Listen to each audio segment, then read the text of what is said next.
2026 ADC चंगबारी रक्षावै 27 पूर्व Mohripur बुरातोली constituency Bharatiya Janata party BJP नि बखाक्दै बातैनाय अभिजित त्रिपुरानो गोबांबो त्रिवै कपलाय खलायनायनि बागै कलाछरा मटर स्टेन्ड खलायजाखा कतर बीजेपी रकनि लोकगथुमुं पान्दाव माजगैखा हास्तनि मन्त्रकरा प्रोफेसर डॉक्टर मानिक साहा खबै जुदा जुदा आदंग्र एप्रिल तालनि चिनी सालमारी अंखा एडिसी चंगबारी बागै करिखा यागो जरा गोबां सालथाम सालब्रै हाइनो जरा तंसिवो 27 पूर्व मोहरीपुर बुरातोली कन्स्टिट्युएन्सी बीजेपी नि अंगै बातैनाय अभिजित त्रिपुरा बीजेपी नि कैंडिडेट अभिजित त्रिपुरानो गोबां बोट्रिवै कपलाय खलायै एडिसी बीजेपी नो हापांग तबुनानै बीजेपी बदलबाय चगै नाहारजाक कैंडिडेट अभिजित त्रिपुरानो गोबां बोट्रिवै कपलाय खलायनायनि बागै लोकगथुमुं पान्दा संजावै लोकरंनि बक्स कांगो कक कचर लाइखा त्रिपुरा हास्तनि मन्त्रकरा प्रोफेसर डॉक्टर मानिक साहानि सिमि चेंगै जुदा जुदा बीजेपी नि आदंग्र संजाजाक लोकगथुमुं पान्दानि नाहारमुं 27 पूर्व मोहरीपुर बुरातोली बीजेपी नेंगै बातैनाय अभिजित त्रिपुरानो कपलाय खलायनानै সবাইকে এবং আমাদের যে মিডিয়া বন্ধুরা সবাইকে আমি হার্দিক অভিনন্দন ও শুভেচ্ছা জানাচ্ছি। আজকাল রাজনীতি কত ধরনের যে রাজনীতি আজকাল খুব দেখি আমি, এখন দেখি যে মানুষের সাথে সম্পর্ক কমে গেছে। এখানে এসে রিজার্ভ সিটের মধ্যে দাঁড়ানোর ক্ষমতা নাই। আমাদের যিনি এখন অপোজিশন লিডার আপনারা সবাই জানেন, রিজার্ভ সিটে যেখানে জনজাতি অধ্যুষিত এলাকা সেখান থেকে দাঁড়ানোর ক্ষমতা নেই ওনার। এখানে এসে আজকে যেখানে আনরিজার্ভ সিট, রিজার্ভ সিটে ক্ষমতা না, আনরিজার্ভ সিটে সেখানে এসে দাঁড়িয়ে উনি জিতেছেন খুব অল্প ভোটে। কিন্তু আজকাল সোশ্যাল মিডিয়ার মধ্যে সাধারণ মানুষ তো ওনার বক্তব্য শোনার জন্য যায় না, তো সেখানে সোশ্যাল মিডিয়াতে আজকাল খুব ভাষণ দেন, নানা রকম কথা বলেন। কালকেও আমি দেখছিলাম ওনার কথা, কি বলছিলেন উনি, যে মুখ্যমন্ত্রীর যে বক্তব্য, এই বক্তব্যতে আমি হাসবো না কাঁদবো না চুপ করে থাকবো বুঝতে পারছি না। তো সোশ্যাল মিডিয়াতে তো আর সাধারণ মানুষের সামনে নেই, তাহলে সোশ্যাল মিডিয়াতে যা খুশি বলা যায়। এবং উনি বলছেন, কি বলছেন, যে মুখ্যমন্ত্রী মনে হয় পলিটিক্যালি ব্যানক্রাফটি এর জন্য বলছেন। বক্সনগরের এক ঘটনা, বিধানসভায় যখন উনি উঠালেন, আমরা বললাম যা আইন আছে আইন অনুসারে কাজ হবে এবং সন্তুষ্ট। আমাদের প্রশ্নের উত্তরে, ওনাদের প্রশ্নের উত্তর যখন আমি দিলাম, আবার কালকে এর বাকিটা বলেনি কি আমি বলেছিলাম। কি বলেছিলাম, আপনারা তো বলছেন বক্সনগরে সরকারি জমি দখল করে নিয়েছে কাউরা, কিন্তু আপনাদের অমরপুরের যে আপনাদের পার্টি অফিস, সেই পার্টি অফিসের 4 ভাগের 3 ভাগই বলতে গেলে এই গভর্নমেন্টের জায়গার মধ্যে আপনারা উঠিয়েছেন। এবং সেটা আমি পড়েছিলাম, আপনারা হাইকোর্টে গেছেন, হাইকোর্টে বাতিল হয়ে গেছে। এবং আমার যে এখানে মাননীয় মন্ত্রী বাহাদুর আছেন আমাদের, এবং আমাদের এমএলএ আছেন, ওনারা সবাই চিৎকার করলেন যে কি জানি বলে বুলডোজার দিয়ে উনাদের এই যে পার্টি অফিসটা ভেঙে দিন। আমি বললাম যে ঠিক আছে, আমরা তো একটু চিন্তা ভাবনা করছি। তো উনারা নিজেরাই এমন সব কথাবার্তা বলেন, তো ব্যানক্রাফসি কোনটা? আজকে উনারা প্রায়ই বলেন যে আমরা নাকি এখন যে মোথার সাথে নাকি আমরা নাটক করছি, কংগ্রেসও বলে আমরা গট আপ খেলছি। আর উনার সময়ে যখন বিধানসভায় উনি দাঁড়িয়েছিলেন, সেখানে মথা কোনো ক্যান্ডিডেট দেয়নি, কিন্তু মনে আছে তো, কোনো ক্যান্ডিডেট দেয়নি। তো কে গট আপটা করেছে? আর উনি এখন বলছেন আমরা নাকি মোথার সাথে গট আপ গেম। মানুষকে বোকা বানানোর জন্য যা যা মানে মুখের শব্দের অস্ত্র আছে এবং গতানুগতিক এইগুলো কিন্তু ওনারা বলে থাকেন। কংগ্রেসের কথা বলে তো লাভই নেই। একটা শৃঙ্খলার সাথে আমি বলবো, একটা উচ্ছৃঙ্খল পার্টি যদি থাকে তার নাম কংগ্রেস পার্টি। শৃঙ্খলার সাথে উচ্ছৃঙ্খলতা করে, কিন্তু খুব শৃঙ্খলার সাথে। আপনারা দেখেছেন এইবার আর্টিফিশিয়াল ইন্টেলিজেন্সের সারা পৃথিবীর যারা বিশিষ্ট জনেরা, যারা ইনভেস্টাররা এসেছিলেন দিল্লিতে, আমিও সেখানে গিয়েছিলাম, সেখানে কংগ্রেসের এই রাহুলজি কি করলেন, সেই কিছু যুবককে পাঠিয়েছেন জামা টামা খুলে সেখানে, আপনারা সবাই দেখেছেন। আর এমন পেটুনি পিঠেছে সবাই মিলে, সাধারণ মানুষ, আপনারা অদ্ভুত। এবং সারা পৃথিবী যেখানে মোদিজি জিন্দাবাদ বলে, মোদিজি যা কাজ করছেন, সারা ভারতবর্ষে সবাই আজকে বলছে যে মোদিজি যেভাবে চলছেন দেশকে শক্তিশালী করার, সেই জায়গায় আজকে এই দেশকে যাতে নতজানু করা যায় তার ব্যবস্থা কংগ্রেস করছে। বিদেশে গিয়ে উল্টোপাল্টা কথাবার্তা বলছেন। আমরা সবাই জানি যখন এই সার্জিক্যাল স্ট্রাইক হয়, এয়ার স্ট্রাইক হয়, তখন এই রাহুলজি কি বলেছেন, প্রমাণ লাগবে, প্রমাণ দিতে হবে করেছেন কিনা। তখন এক ব্যক্তি বললেন, অনেকেই বলেছেন যে নেক্সট টাইম আর্মিকে বলতে হবে, এয়ারফোর্সকে বলতে হবে, যখনই এই ধরনের এয়ার স্ট্রাইক বা সার্জিক্যাল স্ট্রাইক হবে ওনাকে যেন নিয়ে যায়, এবং ওখানে এই এয়ার স্ট্রাইক আর সার্জিক্যাল স্ট্রাইক করে ওনাকে রেখে আসতে হবে ওখানে, তাহলেই উনি প্রমাণ পাবেন, এছাড়া প্রমাণ দেওয়া হবে না। এক্স্যাক্টলি সেম এই অপারেশন সিন্দুরের সময় একই ঘটনা। এত বড় ঘটনা ঘটলো, 26 মিনিটে 26 জন আমাদের নিরীহ বোনদের, মেয়েদের সামনে তাদের হাজবেন্ডদের গুলি করে মেরেছে, এবং সেখানে ধর্ম দেখে দেখে তাদেরকে গুলি করে মেরেছে। প্রধানমন্ত্রীজি কি বলেছেন, পাটনার যে গান্ধী ময়দান সেখান থেকে বলেছেন, আর আমাদের এত বিশ্বাস ছিল, আর খালি ভাবতাম কখন হবে, मैं किसी को छोड़ूंगा नहीं। আর 100 কিলোমিটার ভিতরে ঢুকে 26 জন নিরীহ পর্যটকদের মারার কারণে 26 মিনিটে 8টা থেকে 9টা সেই পাকিস্তানের যে টেররিস্টের যে ঘরগুলো, এদের আস্তানাগুলো ধূলিসাৎ করে দিয়েছে। এর নাম হচ্ছে নরেন্দ্র মোদী।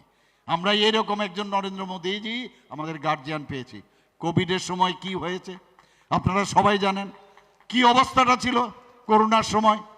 এবং উনি বলেছেন যে আমরা ইন্ডিয়ার মধ্যেই আমরা এই অ্যান্টিভাইরাস আমরা বের করব, এবং করেছেন। সমস্ত যারা বৈজ্ঞানিকরা আছেন তাদেরকে উনি উদ্বুদ্ধ করেছেন। 8 থেকে 9 মাসের মধ্যে এই ভ্যাকসিন, শুধু ভারতবর্ষের এখানে যারা আছেন এমন কোনো ব্যক্তি নেই যাকে ভ্যাকসিন বিনা পয়সায় দেওয়া হয়নি। আমাদের সবাইকে দিয়েছেন, বাঁচিয়েছেন। এমন একটা অবস্থা হয়েছিল যে আমরা আর জীবনে কোনোদিন বাড়ির বাইরে বেরোতে পারবো কি পারবো না এরকম মনে আছে তো। মাস পরে আমরা ভুলে যাই কিন্তু অনেক জিনিস। এবং শুধু ভারতবর্ষে না, আরো 100টার দেশের মধ্যে উনি আবার এই ভ্যাকসিন পাঠিয়েছেন। এটাকে নিয়েও অনেক রকমের এই ভ্যাকসিন, এটা মোদি ভ্যাকসিন নাম দিয়েছে, আপনারা সবাই জানেন। এইবারও যে ওয়েস্ট এশিয়ার মধ্যে যে প্রবলেম হয়েছে, হরমুজের যে প্রবলেম, এটা নিয়েও কত সমস্যা। কবে তেল থাকবে না এখানে, কবে এখানে ডিজেল আসবে না। তো এই অবস্থার মধ্যে আবার একটা অসাধু ব্যবসা যাতে কেউ না তৈরি করে তার জন্য মাননীয় প্রধানমন্ত্রীজি সমস্ত মুখ্যমন্ত্রীদের সাথে কথা বলেছেন। আমাদের পার্টিও সেভাবে কথা বলেছেন। আপনারা দেখেছেন যে কোথাও কোনো রকম অসাধু ব্যবসার কোনো এবং সুবিধাই করতে পারেনি। আগে এগুলো হতো। শুধু তাই নয়, এই যে কন্টিনিউয়াস এই যে র পেট্রোলিয়াম পদার্থ, সেইগুলো আজকে ভারতবর্ষের জন্য খোলা আছে, হরমুজ থেকে নিয়ে আসে, এবং অন্যান্য অনেক দেশ থেকে অনেক। আমাদের এই যে ব্যবস্থাপনা, এই যে ডিপ্লোমেসি মাননীয় প্রধানমন্ত্রীজি রেখেছেন, তো সেই জায়গায় আজকে আমরা কিন্তু একটা খুশির বাতাবরণে আমরা আছি। সব জায়গায় যায়, আপনার বাড়িতেও একজন ভালো গার্জিয়ান যদি থাকে, বাড়িরও কিন্তু উন্নয়ন হয়। আজকে দেশের উন্নয়ন মাননীয় প্রধানমন্ত্রীজি করছেন। আমরা নিশ্চিন্তে থাকি যে না, উনি কিছু না কিছু করবেন, এবং সেটাই উনি করে দেখালেন। আর সেই জায়গায় দাঁড়িয়ে আজকে মথা কি মথা, আজকে যেখানে যাই সেখানে গিয়ে দেখি, এবারও আমি এক কঞ্জে গেলাম, সে আশারাম বাড়িতে, সেখানে সমস্ত দোকানপাট বন্ধ করে দিয়েছে। যেখানে যাই, গতকালও একই অবস্থা ঢাকার জলার মধ্যে। এবং আমি বলেছি আমাদের যিনি যাকে দাঁড় করিয়েছি যে তোমার জন্য ভালো হয়েছে, এই যে ওরা বন্ধ করে দিয়েছে, বন্ধ করা খুব ইজি। আমরা যদি 4-5 জন কালকে আগরতলায় বলি যে মুখ ব্যক্তি আসবে কালকে থেকে সব বন্ধ, তো মানুষ তো বন্ধ করে দেবে, মানুষ তো ভয় পায়। কিন্তু ভয় পেতে পেতে একটা টাইম আসবে যে না, আমি বন্ধ করব না। এই বিশ্বাসটা আমরা মানুষের মধ্যে তৈরি করতে চাই। আমরা ভারতীয় জনতা পার্টির সরকার এবং আমাদের পার্টি, আমরা এই বিশ্বাস এবং এই যে কারোর পেটের মধ্যে লাথি মেরেছে, দিন আনা দিন খায় ব্যক্তিদের, এই ভোটগুলো আমাদের যে ক্যান্ডিডেট, আমি বলেছি তোমার লাভ হয়েছে এবং তুমি এই ভোটগুলো পাবে। হয়তোবা ওরা মথাকে দিত, কারণ ওনাদের যে কাজ হচ্ছে জাতিগত সুরসুরি দিয়ে, ওনাদের তার কিছু নেই, কোনো ফিলোসফি নেই। থানসা করছে আর থানসার পেটেই লাথি মারছে, থানসার ব্যক্তিদেরই মারছে। কালকে আমি একজন আমাদের ক্যান্ডিডেট ওনার বাড়িতে গেছিলাম, সেখানে গিয়ে ওর মাথায় আপনারা সবাই দেখেছেন যে হেড ইঞ্জুরি হয়েছে। ওনার ছেলে মেয়েরা আমার সাথে কথা বলল, বলে স্যার এটা কি ধরনের থানসা, আমি তো বুঝতেই পারছি না। আমরা স্যার আই ট্রাস্ট ইউ বলছে, এবং বলছে কি ওখানে যখন গন্ডগোল হচ্ছিল বাজারে, ওখানে বাঙালিরা আরো 8-10 জন ছিল, তাদেরকে বাঙালিরা শাটার ফেলে তাদের ঘরের ভিতর, বলে ওখানে তো বাঙালি হয়ে আমাদের যারা জনজাতি তাদেরকে বাঁচাচ্ছেন। আমি বলি এবার বুঝেছেন তো আপনারা, আমরা এইরকম থানসা চাই যেখানে জাতি, বাঙালি, জনজাতি এবং মণিপুরি এবং যারা মাইনরিটি সবাইকে নিয়ে আমরা একসাথে আমরা থাকতে চাই। এবং মাননীয় প্রধানমন্ত্রীজি কি বলেছেন যে সবকা সাথ সবকা বিকাশ বিশ্বাস আর তার প্রয়াস। আজকে অনেক কথা এর আগে হয়েছে, বক্সনগরের যে ইলেকশন হয়েছিল সেখানেও নানা রকম কথা হয়েছে যে মুসলমানরা তোমাদের বিজেপি আসলে মুসলিমদের এখান থেকে তাড়িয়ে দেবে। হয়েছে এরকম ঘটনা? হয়নি তো। এইভাবে একটা মিথ্যা একটা বাতাবরণ তৈরি করে এরা চেষ্টা করছে। আমি তো এখন আজকাল মথা পার্টির একটা নাম দিয়েছি। মথার পার্টির কিরকম, ওনারা বলছেন মুখ্যমন্ত্রী আমাদের ফাইট কি, আমাদের লাস্ট ফাইট কি ফাইট, মুখ্যমন্ত্রীর বিরুদ্ধে আমাদের ফাইট। মুখ্যমন্ত্রীর বিরুদ্ধে আমার বিজেপির সাথে কোনো ফাইট নেই, বিজেপির সাথে ফাইট নেই। আরে তাহলে কার ফাইট? মুখ্যমন্ত্রী কোথাকার? বিজেপির। তো অদ্ভুত না, এটা মানুষ বিশ্বাস করবে না? আমার দিল্লির সাথে। আবার আমাদের মধ্যে ওই হঠাৎ করে প্রণজিৎ বাবুর নাম নেবে। प्रणजीत बाबू बहुत अच्छा आदमी है, रतनलाल नाथ बहुत अच्छा आदमी है, हमारा प्रणजीत सिंह राय प्रणजीत बाबू बहुत अच्छा है, सुशांत बाबू अच्छा है। माने এটাও কিন্তু এই চালাকি, অতি চালাকি। মানে আমি যদি এগুলো বলি তো প্রণজিৎ বাবু মনে মনে বলবেন ভাই আমাকে তো ভালো বলে, দরকার কি ওর এগেনস্টে বলা। এটা কিন্তু চালাকি, আর কিচ্ছু না। এই চালাকি করতে করতে আর অতি চালাকি কি হয়, গলার দড়ি হয় একটা, বলে না? তো এই চালাকি করতে করতে, এই থানসা করতে করতে থানসাদের মারছে। এটা মানুষ এখন বুঝে গেছে, নিজেদের পায়ের নিচে জমি কিন্তু আস্তে আস্তে চলে গেছে। বন্ধুগণ, আমার মায়েরা, বোনেরা এখানে আছেন, মেয়েরা আছেন, আপনাদের জাগতে হবে, বুঝতে হবে। কারণ আমাদের মাননীয় প্রধানমন্ত্রীজি একমাত্র প্রধানমন্ত্রী, যখন উনি আসেন, আসার পরে জনজাতিদের উন্নয়নের কথা উনি বলেন, এটা বুঝতে হবে। কারণ আমাদের রাষ্ট্রপতিজি কে একজন জনজাতি মহিলা, তাও আবার কি একদম অজগায়ের থেকে, দ্রৌপদী মুর্মুজি। আমাদের জিষ্ণুবাবু যিনি উপমুখ্যমন্ত্রী ছিলেন, উনাকে কি করেছেন, আজকে এত বড় একটা রাজ্যের, তেলেঙ্গানার মতো রাজ্যের, যেটা ত্রিপুরার ইতিহাসে হয়নি, সেখানে উনাকে গভর্নর বানিয়েছেন। এখন তো আরো প্রমোশন, মহারাষ্ট্রের রাজ্যপাল বানিয়ে দিয়েছেন। ভাবুন একবার, আমাদের এই বিজেপি নাকি সবসময় জনজাতি বিদ্বেষী। কোনো একটা কাজ আপনাদের সামনে দেখাক যে আমরা এই মহৎ কাজটা এডিসির মধ্যে করেছি। লুট, সমস্ত জায়গায় পুরো এটিসি এলাকার মধ্যে যত ফান্ড, এখানে আমাদের মাননীয় মন্ত্রী আছেন, ফিনান্স মিনিস্টার, উনি জানেন ফান্ডের হিসাব নেই, কিচ্ছু নেই। সমস্ত জায়গায় আমরা দেখেছি কোনো ইউসি দেয় না, কোনো রকম কথা বললে খালি বলে টাকা নাই, টাকা নাই, কি রাং নাই, রাং নাই, রাং নাই। তো রাংগুলো যে আমরা পাঠাই, রাংগুলো কোথায়? এখন বলছেন যে আমরা খুব গরিব। গরিব হলে আমি এতদিন ধরে এত বড় পার্টির আমি লোক, তাহলে একটা সব সময় আমি রেলে আমি যাতায়াত করি, আমি ট্রেনে যাতায়াত করি, বাধ্য হয়ে আজকে দুদিনের জন্য খালি উনি আজকে 4 দিন ধরে হেলিকপ্টারে চড়েন, তাহলে রাং কোথায় পান? রাং কোথায় পান? সব জানি আমরা। আপনাদের দেখবেন সারা ত্রিপুরাতে আমি ঘুরেছি, সবচেয়ে বেশি ফ্ল্যাগ উনাদের, পোস্টারও উনাদের বেশি। আমরা যাও 2-4টে ফ্ল্যাগ দেই, এইগুলো রাতের অন্ধকারে তুলে ফেলে। এবং এর জন্য আমি নাম দিয়েছি, তিপ্রা মথা পার্টির নাম দিয়েছি তিপ্রা মারপিট পার্টি।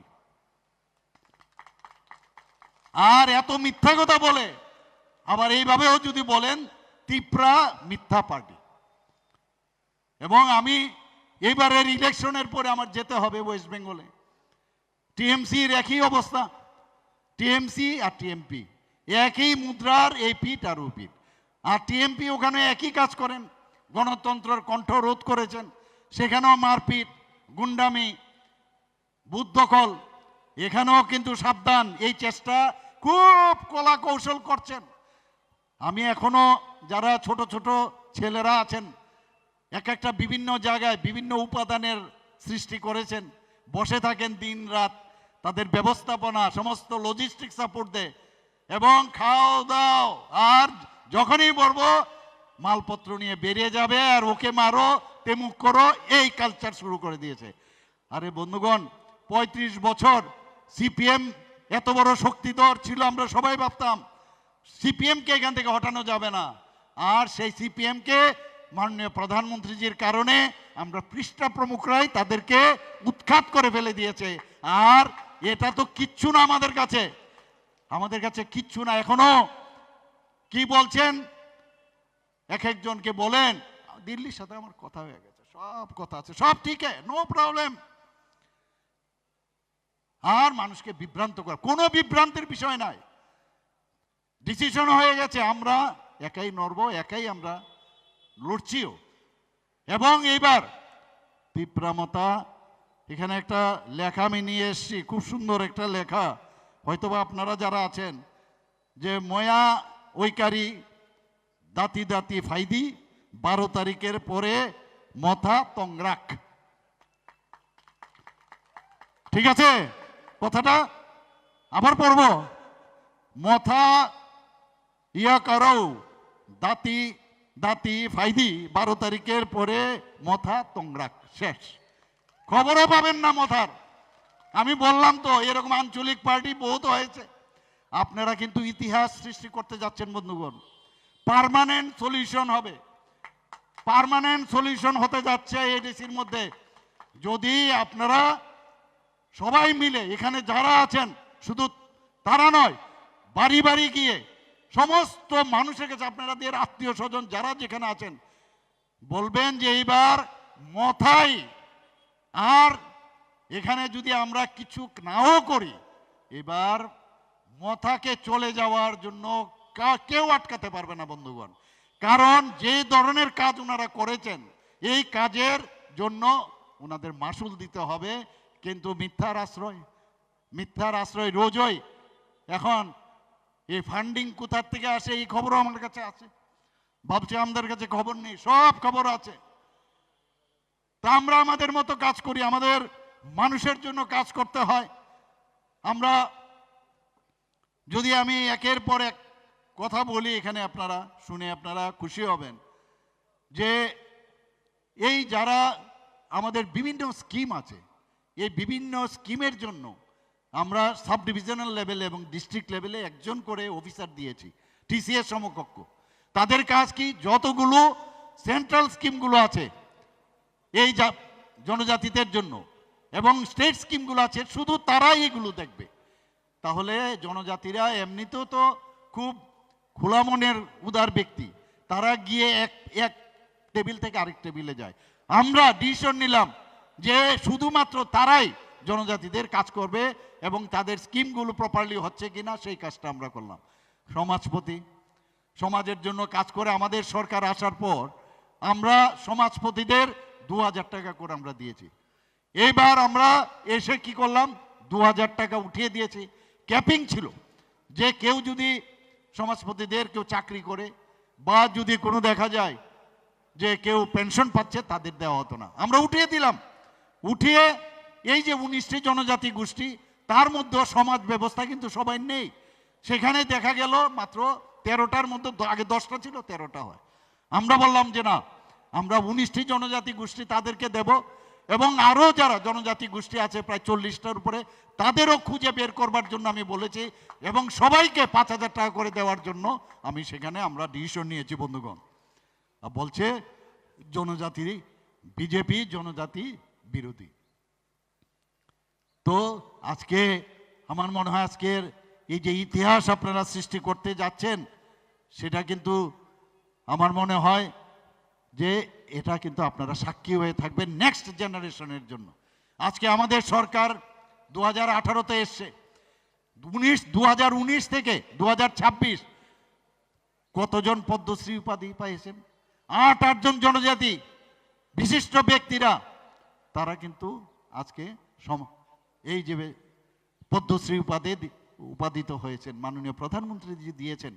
একের পর এক জনজাতিদের উন্নয়নের কথা বলেন, টাকা দেয় না, ঠকায়। আরে ওই টাকার হিসাব কই? 2024-25 অর্থ বছরে এখানে প্রণজিৎ বাবু আছেন এবং প্রমাণ দিয়ে আমরা বলতে পারবো। বলে চ্যালেঞ্জ, কি চ্যালেঞ্জ? আসক ডিবেটে আমরা জনজাতি অধ্যুষিত এলাকা এবং আমরা এডিসি উন্নয়নের জন্য আমরা কমিটেড এক্সপেন্ডিচার বাদ দিয়ে আমরা 49.06% আমরা দিয়েছি। এবার 25-26 অর্থ বছরে আমরা 40%-এর উপরে দিতে যাচ্ছি বন্ধুগণ। তাহলে এই টাকাগুলো কোথায়? আমার কালকে এত দুঃখ লাগলো, আমি জিরানিয়ার দিকে, এখানে সিমনার দিকে আমি কালকে রোড শো করছিলাম। যারা ক্যান্ডিডেট আমাকে বলছিলেন এই দেখুন, এই যে ওনারা তৈরি করেছেন কি, এই যে আমাদের রাবার প্রক্রিয়াকরণের জন্য যে সেন্টার, স্মোক হাউস, তার জন্য। আপনারা শুনলে, আমি জানি না আপনারা দেখেছেন কিনা, মানে আমি বললাম ফটো তুলে আপনারা পাঠান, মানে প্লাস্টিক দিয়ে, প্লাস্টিকের ট্রান্সপারেন্ট প্লাস্টিক দিয়ে তৈরি করেছে। আমি বললাম ফটো পাঠান। এই তো অবস্থা, চারিদিকে দুর্নীতি। আর আমরা 140 কোটি টাকা, আজকে 1400 কোটি টাকা, 1400 কোটি টাকা ওয়ার্ল্ড ব্যাংক থেকে নিয়েছি। কি? শুধু তিপ্রাসাদের উন্নতির জন্য, তাদের রাস্তাঘাট, স্কুল ইত্যাদি তাদের উন্নতির জন্য। শুধু জনজাতি 1700 কোটি টাকা নিয়েছি ঋণ, এবং সেটাও আজকে আমাদের ফরেস্ট ডিপার্টমেন্টে, সেখানে আমরা যে এলিমেন্ট প্রজেক্ট সেখানে আমরা খরচ করেছি। জাইকা প্রজেক্ট বলুন জনজাতিদের জন্য, ইন্দো জার্মান কোলাবোরেশনের যে প্রজেক্ট আছে জনজাতিদের জন্য, আর বলছেন জনজাতিদের জন্য খালি থানসা বলে, আর থানসাকে মেরে এখন তো আবার নতুন বলছে, দালালও বলছে অনেককে। আরে তুমি তোমার লোককে তুমি ধরে রাখতে পারবে না। যে কেউ যে কোনো পার্টিতে যেতে পারে, যেখানে যখন যা খুশি। আমরা তো তার মধ্যে বলছি না। আপনারা কোথায় ছিলেন আগে? আপনারা তো অনেক পার্টি করেছেন, উইলা পার্টি, কি পার্টি নাম আছে না, পুইলা জাতি, এমুক পার্টি, কংগ্রেস পার্টি করে টরে। তাহলে এখন যদি কেউ ভারতীয় জনতা পার্টিতে জয়েন করে তাকে দালাল বলে, তাহলে আপনারা কি, যে পার্টি থেকে আপনারা আসেন তা আপনাদেরকে কি বলবে? এবং একটা আঙ্গুল দেখানোর আগে চিন্তা করতে হবে 4টা আঙ্গুল আপনার দিকে কিন্তু আছে বন্ধুগণ। এগুলো দেখে না, ধার ধারে না, কোনো আইনেই মানে না। এখানে বিশ্রামগঞ্জে এখন নতুন আরেকটা টেকনিক, যে ডিসি এলাকা লে যা রায়। আরে কারোর ক্ষমতা আছে কোনো অফিসারের যে ডিসি এলাকা নগর পঞ্চায়েতে নিয়ে যাবে? অমরপুরের কথা বলছে, বসে খালি মিথ্যাচার, কিভাবে বিভ্রান্ত করা যায়। গেল বিশ্রামগঞ্জে, অফিসার বললেন যে এইভাবে, যখন দেখলেন এখানে সুবিধা করতে পারেননি, সোজা চলে গেলেন। কিন্তু মানুষকে বিভ্রান্ত করতে অনেক সুবিধা। এবং জনজাতি ভাই বোনদের এরা এই যে হাতি চড়ে, ঘোড়া চড়ে, এই ধরনের ব্যক্তি যারা আসেন তাদেরকে, যারা গরিব, যারা কৃষক, যারা যুবক, তাদেরকে ভুল বোঝাতে খুব সুবিধা হয়। আমাদের এই হাতি দিয়ে আর ঘোড়া দিয়ে আসার ব্যক্তি আমাদের দরকার নেই। আমাদের এডিসি চালাবে কি ধরনের ব্যক্তি? জুম চাষের ব্যক্তি চালাবে। আমাদের এখানে কৃষক যারা, এই জনজাতি কৃষক, তারা চালাবে, মা বোনেরা চালাবে। আমরা এই ধরনের ব্যক্তি আমাদের দরকার। প্রধানমন্ত্রী নরেন্দ্র মোদীজি যদি আপনার চাইওয়ালা একটা চাই বিক্রি করে যদি প্রধানমন্ত্রী হতে পারে, তাহলে আমাদের এই হাতি ঘোড়ার চড়ে আসা ব্যক্তির আমাদের নেতার দরকার নেই। আমাদের দরকার সাধারণ, আমরা সাধারণ মানুষ, সাধারণভাবে আমরা থাকতে চাই।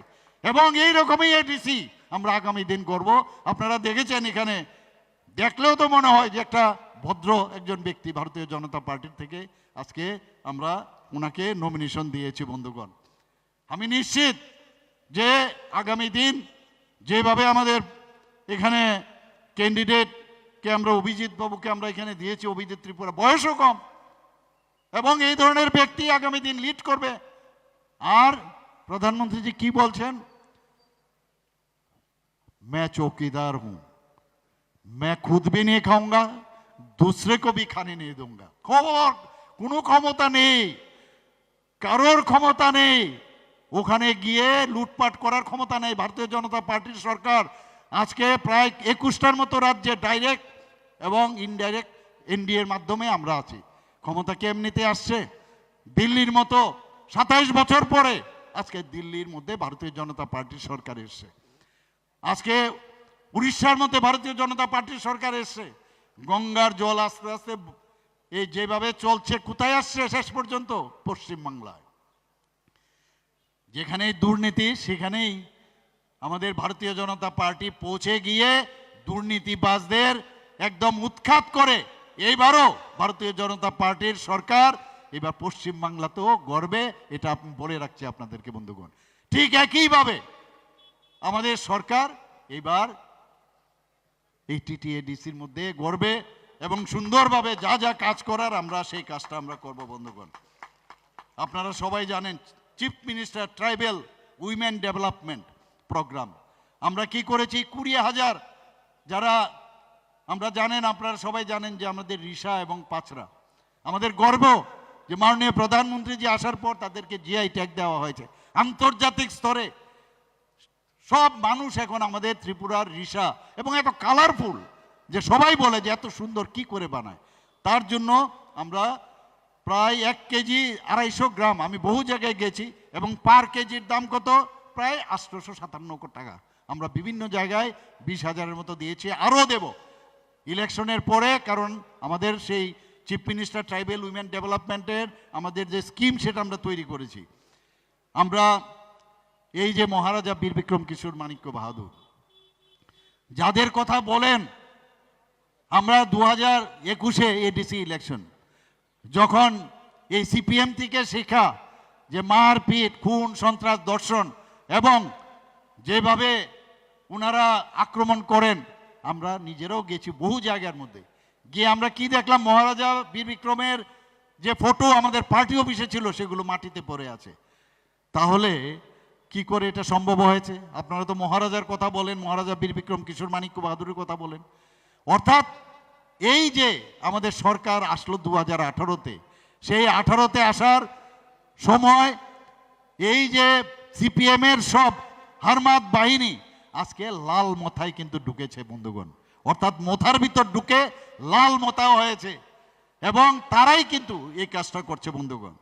আজকে আমাদের কুমলুঙে আমরা যে এবার আমাদের যে প্রজেক্ট আমরা বিভিন্ন বিষয়ে যে আমরা রেখেছি, সেখানে আমরা ধলাই জেলায় একটি মেডিকেল কলেজ খুলব, কুমলুঙে একটি নার্সিং কলেজ খুলব, জনজাতিদের জন্য হোস্টেল আমরা অলরেডি আমরা অনেক জায়গায় আমরা অনেকগুলো জনজাতি হোস্টেল আমরা বানিয়েছি।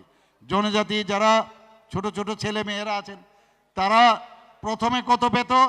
45 টাকা, তারপর সেটাকে 80 টাকা করা হয়েছে আমাদের সরকার আসার পর। এবার আমরা 100 টাকা করেছি।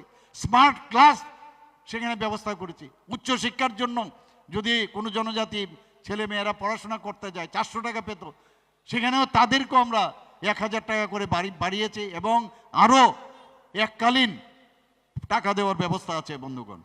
আমরা বিনামূল্যে পাঠ্যপুস্তক দিচ্ছি। যারা এককালীন আর্থিক সহায়তা পান তার সাথে সাথে তারা যাতে ভালোভাবে পড়াশোনা করার পরে বিভিন্ন হোস্টেল, 27টার মতো হোস্টেল, জনজাতি হোস্টেল আমরা তৈরি করেছি বন্ধুগণ।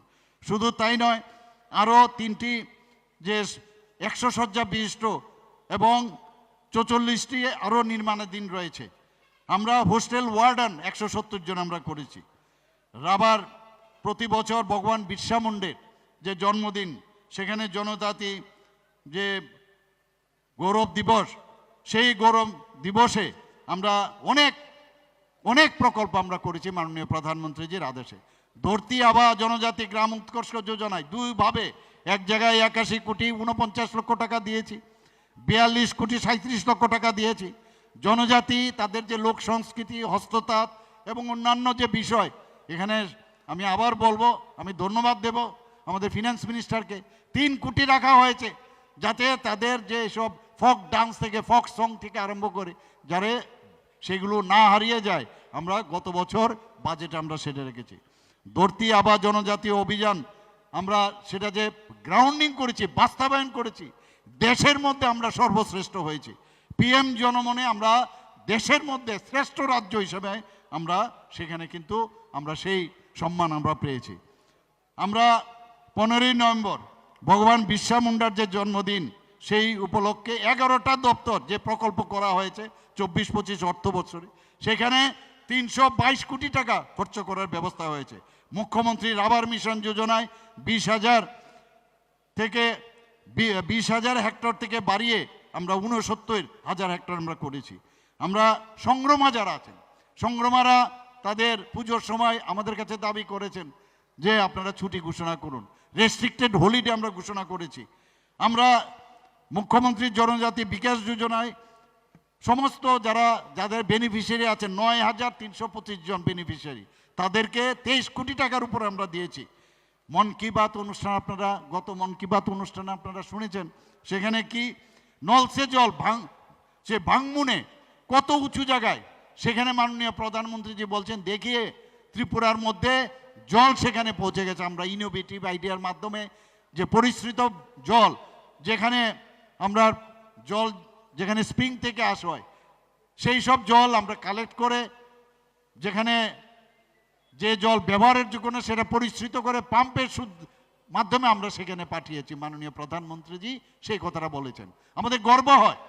আর উনি কলকাতায়ও যখন আসেন, অনেক সময় ওয়েস্ট বেঙ্গলে, উড়িষ্যার যখন ভাষণ দেন, বলেন যাকে দেখিয়ে ত্রিপুরা মে कैसे डेवलप हो रहा है। আপনারা রিয়াং শরণার্থীদের যে প্রধানমন্ত্রী মুফত বিজলি যোজনায়, তার মাধ্যমে আপনারা নিশ্চয়ই দেখেছেন যে সেখানে লাইটের মাধ্যমে ছেলেমেয়েরা পড়াশোনা করছেন। একের পর এক কাজ করে যাচ্ছি আমরা। বন্ধুগণ, আজকে রিয়াংদের জন্য তো অনেক কথা বলেছেন, কিন্তু 23 বছর ধরে ওদের দুর্বিষহ অবস্থা। মিজোরাম থেকে এসছেন ব্রু রিয়াংরা, তখন তো কমিউনিস্টরাও ছিল, কংগ্রেসও ছিল, এখন যারা বড় বড় কথা বলেন মতাও ছিল, তখন তো ওদের শব্দ নেই। আমাদের সরকার আসার পর তাদেরকে পুনর্বাসন দেওয়া হয়েছে, প্রায় 800 কোটি টাকার প্যাকেজ দেওয়া হয়েছে, থাকার ব্যবস্থা, রেশন পানি, রাস্তাঘাট, স্কুল ইত্যাদি। তাছাড়া তাদেরকে ট্রেনিংয়ের মাধ্যমে আমরা কিটসও দিয়েছি তাদেরকে। আমাদের যারা এই কমিউনিস্টদের সময়ে তো সরকারের টিকে থাকার জন্য তারা এইসব যারা টেররিস্ট সৃষ্টি করেছে, NLFT এবং ATTF, আপনারা সবাই জানেন, তারা প্রবলেম ক্রিয়েটার। আর আমরা হচ্ছি প্রবলেম সলিউশন করার পার্টি। আমরা প্রবলেম সলিউশন করে তাদেরকে মূল স্রোতে ফিরিয়ে নিয়ে এসেছি। তাদের জন্য 250 কোটি টাকা আমরা প্যাকেজ আমরা দিয়েছি। বন্ধুগণ, আমরা একের পর এক আমরা যদি কথা বলি এখানে শেষ করা যাবে না। শুধু একটা কথাই বলবো, আমার আরেকটা প্রোগ্রাম আছে, আমি এসছি আপনাদের কাছে একটা বিনীত নিবেদন। এই যে ভ্রষ্ট সরকার এখন যে চালাচ্ছে, একটা মিথ্যাচার ব্যবহার করে এখন যেভাবে কথা বলছেন, এক একবার এক এক রকম শব্দ, 100% मुख्यमंत्री जी मैं आपके साथ हूं और बाहर गए बोले आरेक रकम अरे आप ऐसा किसे बोल रहे थे बोला नहीं पॉलिटिक्स में ऐसा ही बोलना पड़ता है आप बोलून এটা কি পলিটিক্স কি বলবো মাথার মাথাই ঠিক নেই এখন কি করবে ওরা বুঝতেই পারেনি যে মাত্র 3 মাসের মধ্যে আজকে জনজাতি আমাদের ভারতীয় জনতা পার্টির জনজাতি মোর্চা এবং জনজাতি লিডাররা সবাই মিলে আমাদের সংগঠন হারিয়ে যাচ্ছিল সেই সংগঠনকে আমরা তরতাজা করেছি ভাবতেই পারিনি আমাদেরকে ব্ল্যাকমেলিং করার চেষ্টা করার মাধ্যমে আমাদেরকে ভুল বুঝানোর কিন্তু আমরা ঠিক করেছি এবার 28-এ 28 আমরা প্রতিদ্বন্দ্বিতা করব এবং এখানে আসো আমাদের ক্যান্ডিডেট অভিজিৎ ত্রিপুরাকে আমাকে আসতে হবে এখানে 17 তারিখ দেখার জন্য না টিভির পর্দায় দেখব না কথা দিন আপনারা জেতাবেন তো সকাল সকাল আর কেউ রাস্তার মধ্যে কেউ যদি আটকায় ধমকায় চমকায় খালি একটা ফোন খালি করবেন দেখবেন কিভাবে দৌড়ানি দেই আমি সবাইকে নমস্কার এরকম যদি ভয় দেখিয়ে হতো তাহলে হিটলারও কিন্তু এতদিন থাকতো আর হিটলার যত লোক মেরেছে কমিউনিস্টদের স্টেলিন নাকি আরো এর থেকে বেশি লোককে মেরেছে কাজেই গায়ের জোর দিয়ে কেউ থাকতে পারবে না বন্ধুগণ মানুষের সাথে সম্পর্ক রাখতে হয় মানুষের মনের কথা শুনতে হয় মুখ্যমন্ত্রী বাঙালি মুখ্যমন্ত্রী ট্রাইবেল এই দিয়ে হয় না মুখ্যমন্ত্রী ট্রাইবেল তো এখানে হয়েছে কি করেছেন কি কাজ করেছেন কাজেই এই ধরনের যে একটা ডিভাইড অ্যান্ড পলিসির মতে জাতি বিদ্বেষ যে পার্টি তার পেছনে এখনো আমি বলছি যে আমাদের ট্রেন ডাবল ইঞ্জিনের সরকার এত স্পিডে চলছে দরজা খোলা আছে যারা যারা এখনো বিভ্রান্তির মধ্যে আছেন আমি মথা এবং কমিউনিস্ট এবং যারা কংগ্রেস করেন তাদেরকে বলবো এখনো দরজা খালি মানে খোলা আছে ট্রেনের মধ্যে উঠে পড়ুন আদারওয়াইজ আমাদের যে ডেস্টিনেশন 2047-এ বিকশিত ভারত সেখানে আমরা পৌঁছে যাব এই কথাগুলো বলে আমার এখানে আপনাদের উপস্থিতি এতক্ষণ ধরে আপনারা বসে আছেন এর জন্য ধন্যবাদ জানিয়ে আমার কথা বলা শেষ করছি নমস্কার